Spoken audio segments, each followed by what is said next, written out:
Hello, my Bill 5000 Nation. How's everyone doing today? Hopefully everyone's having a great day. If not, I hope it gets better from here. We are back with a new MrBallen video. That's right, this one is titled, Even the Detectives All Admitted This Was Supernatural. I'm really excited. That means this is a scary story from MrBallen. Awesome. Another thing I'm really excited about is...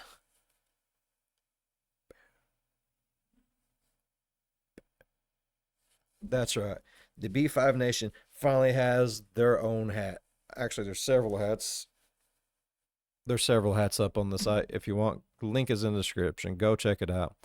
And I've started the members to the channel. A lot of you have been asking me to do that. I have done that. It's just starting out. I've just got some emotes and stuff like that up so far. I will be doing other things on there. Go check it out. Join if you'd like. If not, that's cool too. It don't matter. All right, I'm excited to get into today's story. If you guys are excited as I am, go ahead, turn them lights down low, put on something comfy, cup with something special. Let's get spooky. Yeah. Today's story is a good old-fashioned spooky story. It's about a missing person in Taiwan, and it takes a totally bizarre turn. I mean, not yes for the missing person in Taiwan. That's awful. That's awful. God awful. Yes to the spooky story. I stick my foot in my mouth so much. And I will say, probably most of you will get the biggest thrill out of the apartment scene. You'll know that scene when you get to it, and that's towards the end of the video. So make sure you stick around if you enjoy being spooked. But before we get into that story, if you're a fan of the strange, dark, and mysterious delivered in story format, then you come to the right place because that's all we do, and we upload once a week. So if that's of interest to you, the next time the like button is at work, sneak into their house and crawl into their bed, and then open up a Nature Valley crunchy granola bar and very sloppily eat it so crumbs go everywhere, and then without cleaning up, just pull the covers up and cover up your mess and leave. Also, please subscribe to our channel and turn on all notifications so you don't miss any of our weekly uploads. Okay, let's get into today's story. There would be ants everywhere. I live next to like some woods and a creek, and bro, I'm telling you, ants are bad. Bugs are bad, just in general this year so far, man. Gnats and ants. Awful. On the morning of February 4th, 1991, a taxi cab driver named Wang was chatting with the taxi dispatcher at headquarters when suddenly, for no clear reason, the dispatcher stopped talking to Wang and just began staring intently at something behind Wang. And so Wang noticed this, and right away he turned around to see what it was he was looking at. But all Wang could see was just a window that looked out to this huge fenced-in parking lot that was full of taxi cabs and their drivers. This is where they would go to wait for fares. And where the taxi headquarters were located was right near the airport in a very busy city called Kaohsiung. Money. Hey, what better place to put a restaurant or Cinnabon, a taxi place, and hotels is what better place than right around the fucking airport? Man, I bet that place make bank. City in Taiwan, and so taxi cabs in this area were really in high demand.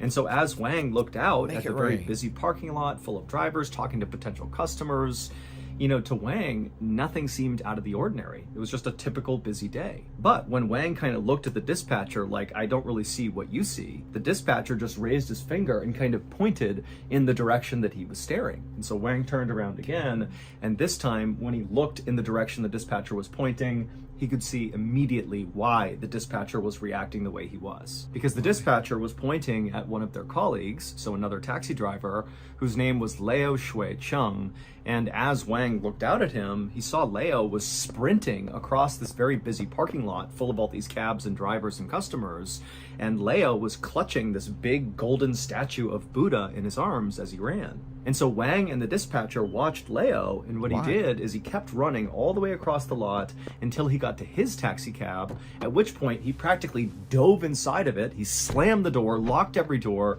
and then began looking around frantically like he was expecting someone to show up who had been like chasing him or something. But there was nobody around his car, and Wang and the dispatcher kind of scanned the parking lot, and they didn't see anybody who seemed remotely interested in Leo. And so Wang and the dispatcher continued to watch Leo from the window, and they saw eventually Leo stopped kind of scanning around for other people.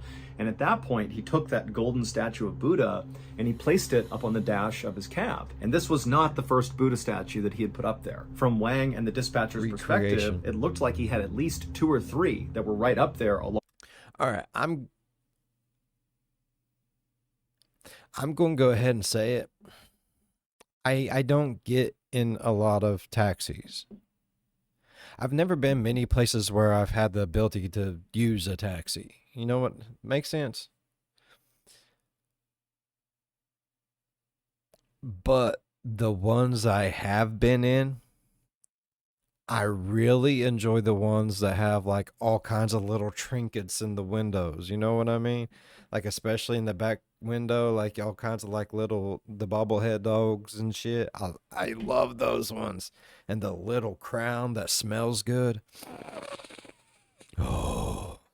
Alongside this new one. And then after Leo placed this new golden statue, he sort of sat back in his chair, and from Wang and the dispatcher's perspective, it sort of looked like he had closed his eyes and was praying or mumbling something, but whatever he was doing, it just seemed kind of odd. And so eventually Wang and the dispatcher stopped watching Leo, who still just continued to sit back in his chair and mumble or pray or something. And then Wang and the dispatcher looked at each other and they exchanged very concerned looks, because they both knew, Leo was kind of a weird guy, but from his behavior today, it just seemed like, something must. One question. When we say kind of a weird guy, what kind of a weird guy was he? There's a lot of different weirds out there. I'm a weird guy, I laugh at really, really inappropriate things. I can't help that. That's the thing I've had ever since I was little. There's not much I can do about that. A lot of people hate it. Oh, so many people hate it. I can't help it. If I feel weird about something, I laugh. I can't help it. That makes me a weird person. I don't get embarrassed easy, so I don't care to do really stupid things around people, which makes me a weird. There's a lot of different weirds. I like peanut butter and onion sandwiches. They're amazing. That probably makes me a weird person too. There's different kinds of weird. What kind of weird is he? Is he lock up your silverware type of weird so you don't get stabbed in your sleep at night? Is he the type of weird that, puts Pop Rocks on his peanut butter and jelly sandwich? What level of weird? Be wrong with Leo. There has to be some issue. So for context, Leo was this 35-year-old guy who lived alone, and he had this reputation of being very antisocial and kind of just rude. He had terrible manners. But recently, Wang, the dispatcher, and other taxi drivers who worked at this company had noticed that Leo's behavior had gone from being kind of awkward and antisocial to being kind of menacing, not even including the weird behavior he was exhibiting now, just in his day-to-day interactions with people. He was a just James really Bond aggressive. villain. He always would tell his colleagues at the taxi company how much he hated stray cats and dogs. And, a lot of people found these stray cats and dogs in their neighborhood in the city to be a bit of a nuisance. They'd rummage through trash and make noise or whatever, but nobody really paid them much attention. They were just stray animals trying to survive. It wasn't a big. Now, see, I hate the fact that they're stray animals. I feel bad for stray animals, man. They just want someone to love them. I don't see how someone could hate a stray. I hate the fact that they do get in the garbage. I hate the things that they do, but they're hungry. They're looking for food. They're cold. They're looking for warmth. They're hot. They're looking for drinky poo. You know what I mean, bruh?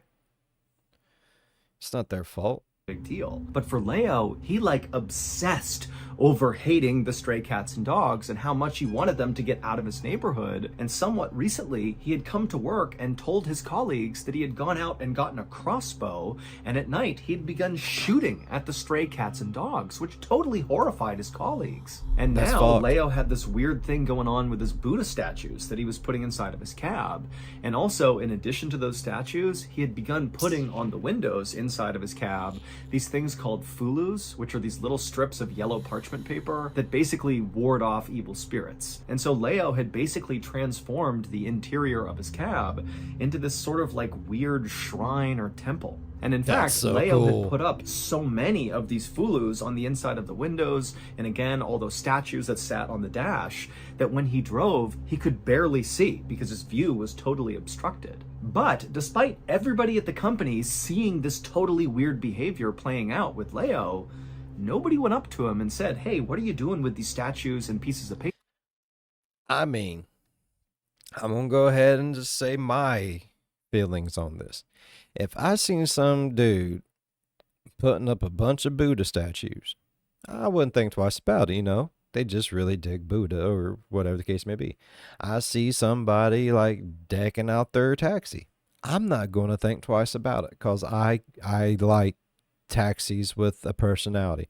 I would probably think his taxi was like the coolest taxi in the world. MrBallen, why are you looking at me like that? I can feel it. I can feel it. But I would probably think that it was the best taxi in the world. But being a taxi company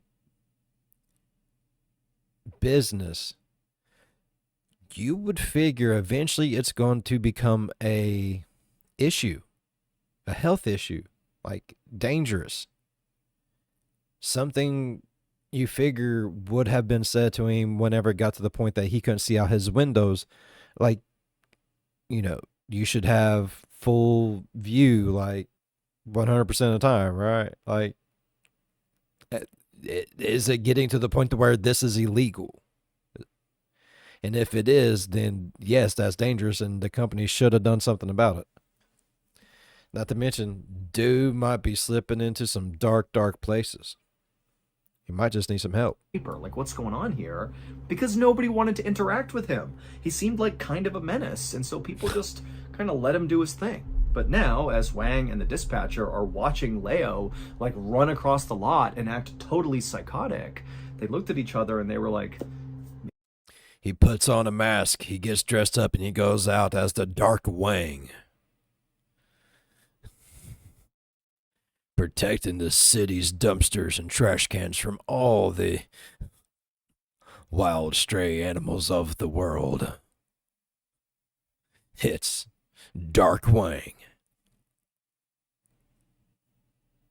maybe we should do something. And so Wang volunteered to call the police, and as Wang turned to go walk out and make the call, he saw Leo peeling out of the parking lot, nearly smashing into cars and people, just driving like a total maniac. And so Leo really felt like, okay, yeah, this really is the time to step in. Someone's gonna get hurt here. The following day, Wang would contact his friend in the police department, and he would explain what was going on with Leo, and to Wang's surprise, his friend told him that Wang's the other dude, Leo. Dark Leo. He's Dark Leo. Leo? Emilio! actually, the police were well aware of Leo, and that was because not all that long ago, Leo was actually a suspect in a murder case. So about 10 months earlier, in April of 1990, a 23-year-old woman from Japan named Mariko Iguchi had visited Taiwan on vacation, and during this vacation, she had gone missing. Now, at the time, the Taiwanese economy really relied heavily on Japanese tourism, and so Taiwan really aggressively marketed to Japan to, come visit, come on vacation here. And so it was pretty common for Japanese college students to visit Taiwan on vacation to celebrate things like a graduation or a birthday party. And so that's what Mariko was doing. Okay. She was here celebrating, and she was traveling. So it's kind of like going to Cancun and all that shit.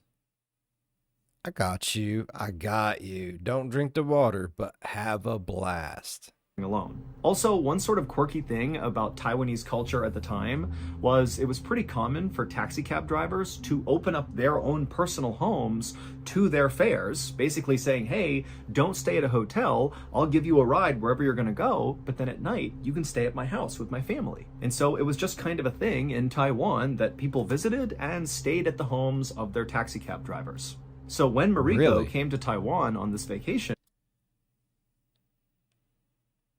so it's like Uber and Airbnb together?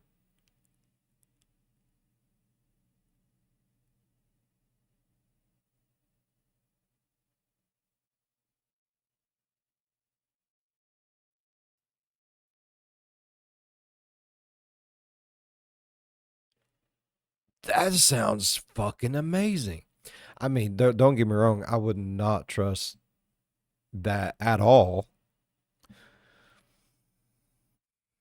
But that sounds like, I mean, if you're used to it, if that's how the culture is, that does really, really, really does sound amazing. Like, hey, let's just take a trip. Cool. And then you got like your own personal taxi driver, wherever, whenever, and they live there. So you know they're going to know all the weird places to go, but they all are going to know where the dark alleys are as well, too, huh? See, the bad. this is what she did. She stayed in the home of the taxi cab driver, and it was during this period of time that she went missing. And so naturally, when the investigation began into her disappearance, the first place police went were the taxi cab drivers. And so first, the police focused on a driver in the capital of Taiwan who said he had given Mariko a few rides, he had brought her sightseeing, and then he had let her stay in his home.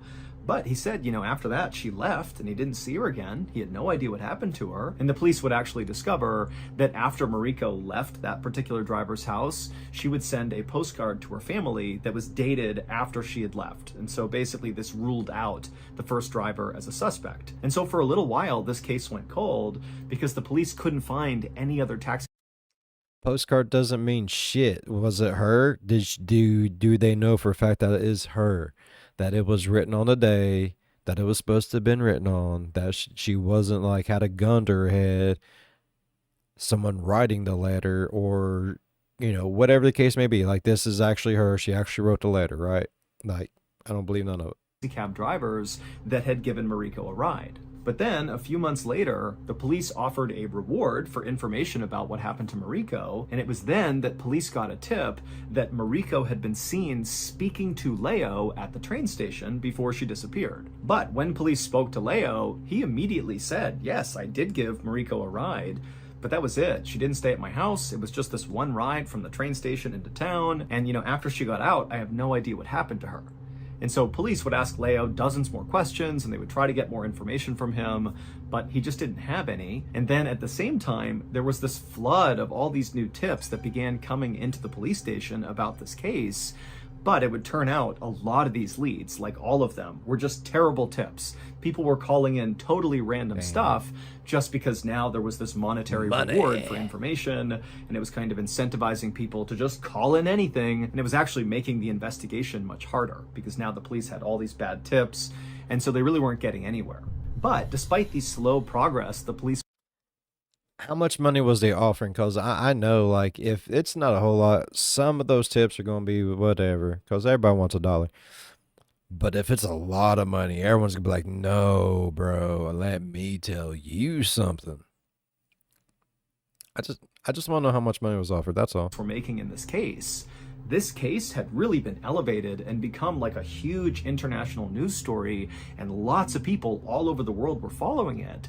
And during this time, when all these people are tuned in to this case, really weird things began happening surrounding this case. People in the city began receiving all these strange phone calls from this kind of frantic woman speaking Japanese. And in Taiwan, people predominantly speak Taiwanese and Mandarin, not Japanese. So this is a weird phone call to be getting in Taiwan. And also at this time, you need to remember that Mariko's disappearance was kind of all over the news.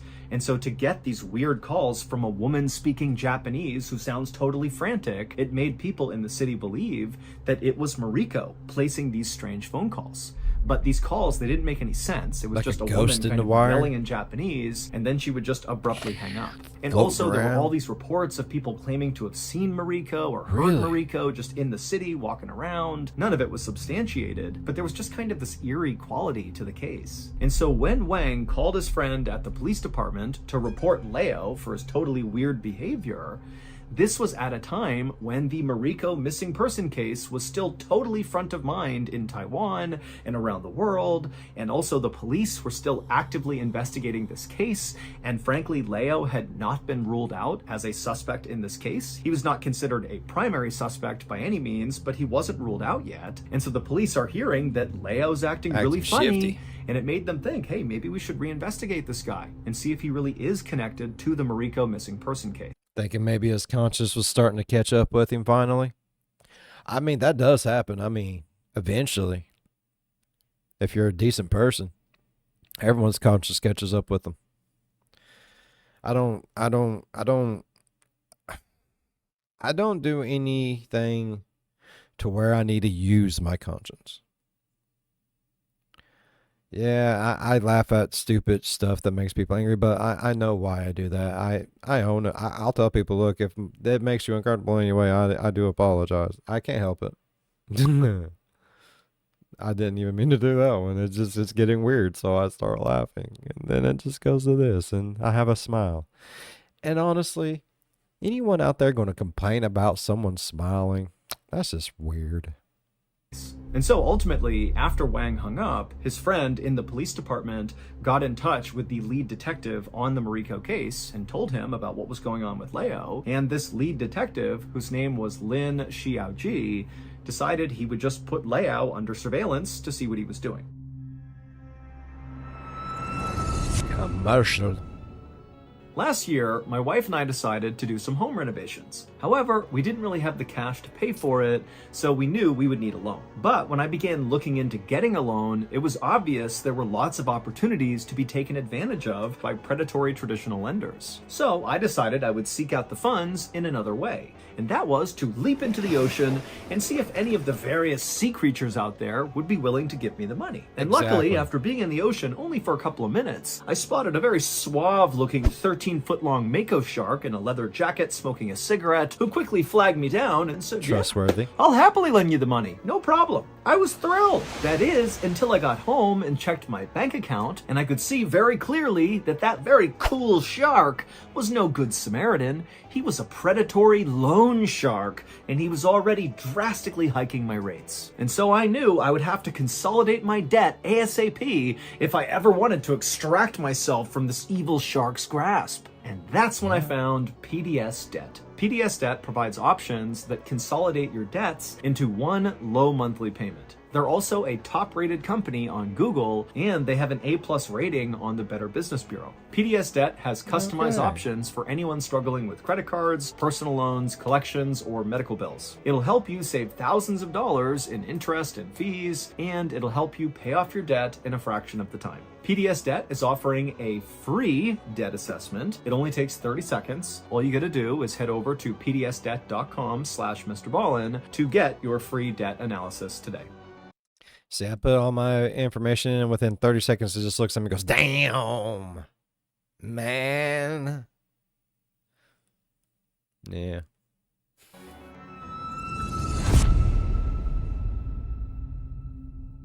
So, starting sometime in the middle of February of 1991, Detective Lin and a few of his colleagues began taking turns trailing Leo basically 24/7. And so the police just kept their distance and they followed Leo all around the city as he picked up his fares. And, the police never got out to talk to any of the fares, to get insights into whatever Leo might have been saying inside the cab. They just kind of watched from a distance and just wanted to see if there was any obvious red flags. Detective Lin figured, if Leo was somehow involved in whatever happened to Mariko, let's say, Was he involved in whatever happened to her? Is he thinking he's seen her ghost? Is he seen her ghost? That's why he's putting up the Buddha statues and all the little paper thingies. I forget what they're called. I'm sorry. Is her ghost trying to get him in trouble or murdered or killed or in trouble? her ghost is out for revenge. Fucking love it. She was killed.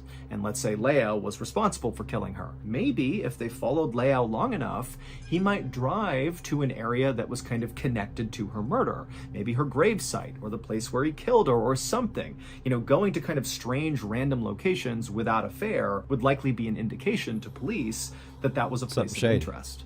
But as the police tailed Leo, that's not what he did.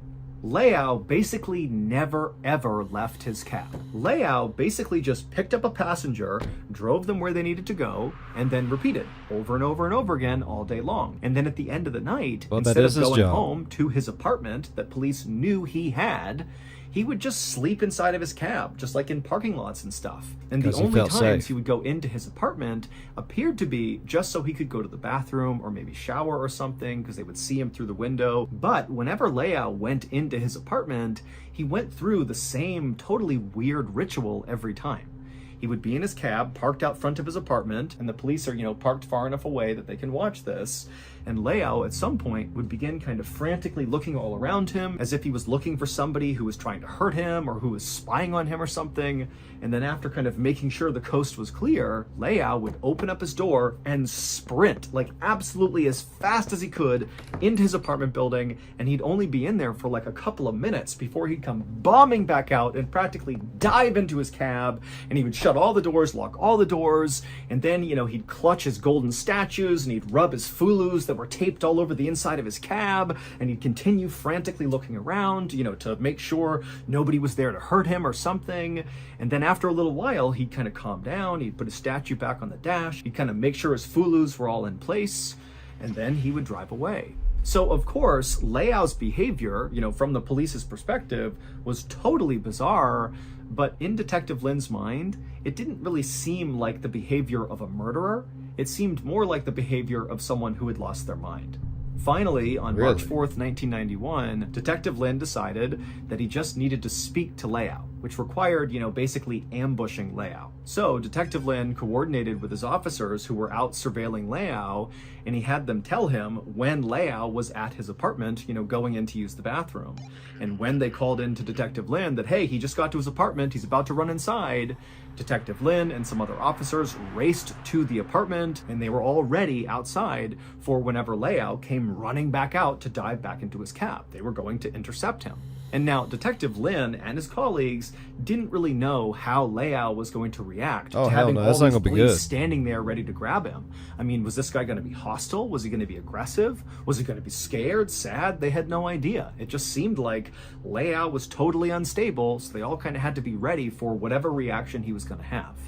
However, the way Leo ultimately reacted to this was not the way any of the officers suspected. When Leo came bombing out of his apartment after a very short bathroom break, he began charging down the stairs towards his cab, and then seemed to kind of realize there were all these detectives and police officers all standing in front of him, literally getting ready to grab him, and Leo just collapsed to his knees and began sobbing and thanking them over and over and over again. Now, Detective Lynn had no idea what this was. He didn't really understand what Leo was thanking them for, but he didn't waste any time trying to figure out what was going on. Instead, Detective Lynn just went up to Leo and said, hey, we need to speak to you at the station. Will you come with us? And Leo was like, of course I will. Of course I will. And so Detective Lynn drove Leo to the police station, and when they got there, Leo was saying things like, oh, I wish I could just stay at the police station with you all. Like, this is where I'm safe. I want to stay here. Now, Lynn didn't really respond to this. He just kind of said, okay, yeah. And then they went inside together to head towards the interview room, and as they're walking there, Leo was saying over and over again to Detective Lynn and any of the officers he passes by, you know, thank you so much, you're my savior, thank you. Now, the police had no idea why Leo was treating them like his saviors, because to them, they're like, dude, we just ambushed you and brought you to the police station to question you about... It's gotta be. He did something, or he knows something, or whatever the case may be. But he's involved with that missing girl somehow, some way. And he has seen her, like, haunting him because he's a piece of shit that killed her. And that's why he won't leave the car, because the car's just one little area that he can sit there and put those little paper things, all over the windows and his little Buddhas and all that good stuff. And he's safe in there because it's like doing the same thing, but in your house. You're not going to be able to go through every window. You're going to take one room and you're going to lock yourself in there like a closet. Am I wrong? No, I am not. A lot of my family's crazier than I'll get out. And I've actually seen it. So you pretty well isolate yourself to one room and you put up all your little things all around you and you hope for the best. He's got to work. He's got to be able to live. He's got to make a living. So he just did it in the next best thing. His car. I'm telling you, he is being haunted, and he's in the perfect place because he's about to give himself up. Telling you. Potentially being involved in a murder, so I don't know how we saved you, but it would turn out Leo had a really compelling reason to believe they really had just saved him. Because it would turn out Leo had this absolutely terrifying thing happening inside of his apartment. Just several minutes earlier, when Leo had run into his apartment, so right before he charged back outside and police grabbed him and took him to the station, when he was still inside of his apartment, he stepped inside and the apartment was totally dark. All the lights are off, all the shades are drawn, and immediately Leo felt his heart starting to race. And he looked around his apartment and it was totally silent, but then he heard it. He could hear on the far side of his apartment, in a room that he couldn't quite see into, the sound of breathing. But Leo lives alone. There shouldn't be anybody here. He has no pets, there's nobody here, but he hears breathing in another room. But Leo knew there was nothing he could do. The only thing he could do was just try to get in there, go to the bathroom, and get out as quickly as possible. And so very slowly, Leo began kind of tiptoeing across the living room floor, kind of making sure to stay out of eyesight of the doorway that led into the room where the breathing was coming from.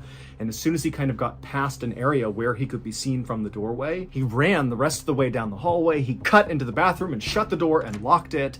And then as quickly as he could, he did his business. He used a washcloth to clean himself because he didn't have time to take a shower because of what was going on inside of his apartment. And then once he was all done, he took a deep breath and then he opened up the door. And this time, the apartment was absolutely silent. There was no more breathing. And so Leo, thinking he had this opportunity to get out of here without being caught by this thing inside of his apartment, he turned and just started running towards the door. And as soon as he did, he began to hear a voice, a hoarse female voice, screaming at him from the other side of his apartment, screeching, "Why? Why? Why?" And as Leo is just about to get to the door, he turns and he sees Mariko, the missing woman, running with her hair all knotted and matted hanging over her face, sprinting towards him from that back room. And Leo, he only managed to barely get out of his apartment and shut it and lock it before she ran into the door. And then it went silent again. This is why Leo was acting totally crazy, because he was terrified of what he believed was like this demonic entity inside of his apartment. He didn't think that was a real person. He thought it was like the spirit of Mariko or something, and she was haunting him. And so he had no idea what to do. He didn't know who to tell, and he just began living out of his cab instead of dealing with whatever was going on in his apartment. And so when Leo charged outside after this latest encounter with Mariko, he sees the police, and Leo is just overwhelmed with relief. Hopefully, he's thinking they can get rid of her and his life can go back to normal. But as overjoyed as Leo appeared to be, and now having the police on his side, finally being able to deal with whatever was going on, when push came to shove, Leo actually did not feel comfortable immediately giving up details of whatever was going on with Mariko inside of his apartment. But as Leo was brought by Detective Lynn to the police station to tell them what was going on with how Mariko was in his apartment and she was haunting him, it seemed like it was the ghost of her or something. As Leo was having that conversation, other police officers were sent to Leo's apartment to go see if maybe Mariko really was in his apartment. Maybe maybe that's where she had been this whole time. Maybe she broke into this guy's apartment and was just squatting there and harassing him, and that was the mystery. That's where she's been. But when police went into Leao's apartment, there was no sign whatsoever that anybody else besides Leao was living in that apartment. There was no sign of a break-in. I mean, there was nothing. It was just Leao's apartment. And so this made police really suspicious of Leao because his story was so outrageous, and also he's talking about a person who's actively missing, Mariko. And man, that guilty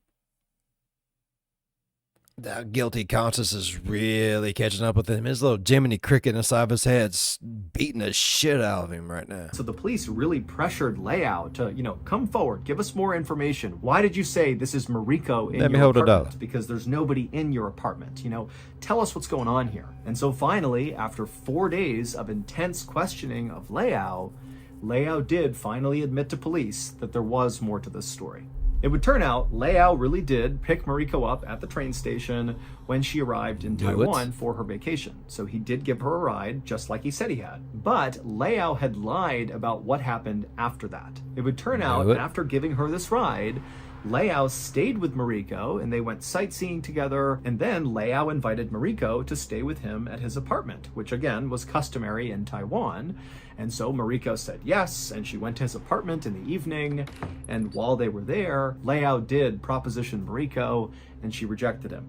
And at first, Leao just let it go, but then after Mariko fell asleep that night, he got his crossbow that he used to shoot dogs and cats, and he went into her room and he shot her 4 times with the crossbow and then cut her head off. Leao would bury her body the following night, but that same night was the first time Leao began hearing the breathing in his apartment. He couldn't quite place it, and then... So he was like, hey, you wanna And she's like, nah. Okay, cool. Eat my food, sleep in my bed, whatever. Okay, but cool. Yeah. And then presumes to go in there after she is sawing logs and shoot her 4 times with a crossbow.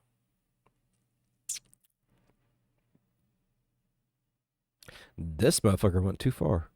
That's all I'm saying. Not long after that, the head of Mariko, the severed head, would chase him all around his apartment, screaming, why at him. And so basically, Mariko's severed head began haunting Leao incessantly to the point where he moved into his taxi cab and put up all those fulu papers to protect him from evil spirits, and also put up all those statues of Buddha for the same reason. I mean, he was living in his cab to protect himself from what he believed was this evil spirit. And so when people saw Leao in his cab kind of sitting back and muttering to himself, that was him praying that he would live through whatever was going on with this head. Leao would tell police where he buried Mariko's body, and he would tell police he buried her entire body in one location, including her head. But when police dug her up, it was only her lower half. Her head was missing. Leao was convicted of murder, and to this day, he is still in prison. Many people in Taiwan believe that, this case was ultimately solved because of Mariko's spirit, that she played a big role. Her head haunting Leao is what drove him crazy to the point where he admitted to police what he did. And then also, people in Taiwan think all those strange phone calls they were getting from that woman who was speaking Japanese and acting frantic and then hanging up, they say that was Mariko's spirit too, that was maybe one of her attempts just to keep people engaged with the story so that it wouldn't fade and become a cold case. And in fact, even some of the police, including Detective Lin, say they do believe Mariko's spirit played a role. And in fact, Detective Lin said at one point when he was inside of Leao's apartment, he was by himself and he felt someone push him on the back. And when he turned around, there was nobody there. And so he was convinced that Mariko's spirit was inhabiting that apartment. That's cool as shit, bro. Our newest podcast out of Ballen Studios is already a major hit. It's called Run Fool, and it's hosted by horror icon and master storyteller Rodney Barnes. And in every episode, Rodney weaves together these totally unsettling and terrifying stories about witches and demons and monsters and ghosts. And so far, the feedback we're getting on the show is that Rodney is so good at slowly ratcheting up the fear in the episode. And so when you get to the end of the show, you're like genuinely terrified terrified. And if that wasn't enough to at least pique your interest in the show, well then you should tune into it just to hear the sound design. Rodney and his team, they built these super creepy soundscapes, and it's just unlike any other show I've listened to. So please go follow and start listening to Run Fool on any podcast platform. So that's going to do it. If you enjoyed today's story and you're looking for more strange, dark... Most definitely. Give the man some love. MrBallen is just awesome. Oh, that was a good story. I love a good ghost story, bro. Especially one where they catch their own killer. Oh, my God. I love it. I do. All right. I really enjoyed today's story. If y'all enjoyed today's story as much as I did, please go down there. Leave a thumbs up. While you're down there going over, slap the subscribe button, become part of the Bill for 1000 Nation. And if you want, there is a new member section to it. Go ahead and check that out as well. And to cover something really, really fast, I've said this a few times in a few videos. I'm going to say it a few more times.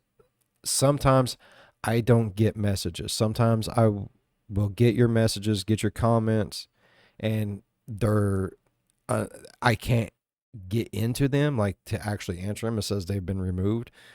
I've tried to figure out how to unremove. I don't even know how to remove, so whatever. And some of them I just don't get. Like, I have gotten comments pop up that says it's brand new and get to looking at it and it's something from like 6 months ago. I don't know what is going on, and I do apologize if you are leaving comments, messages, anything like that, and I haven't gotten back to you in my regular timely fashion or anything like that. I don't know what's going on. I am doing my best to try to remedy it, but I can only do so much, and I do apologize. But as soon as I do get them, I will answer them. I promise you that. All right. As always, be good to one another. I'll see you in the next one. Bye-bye.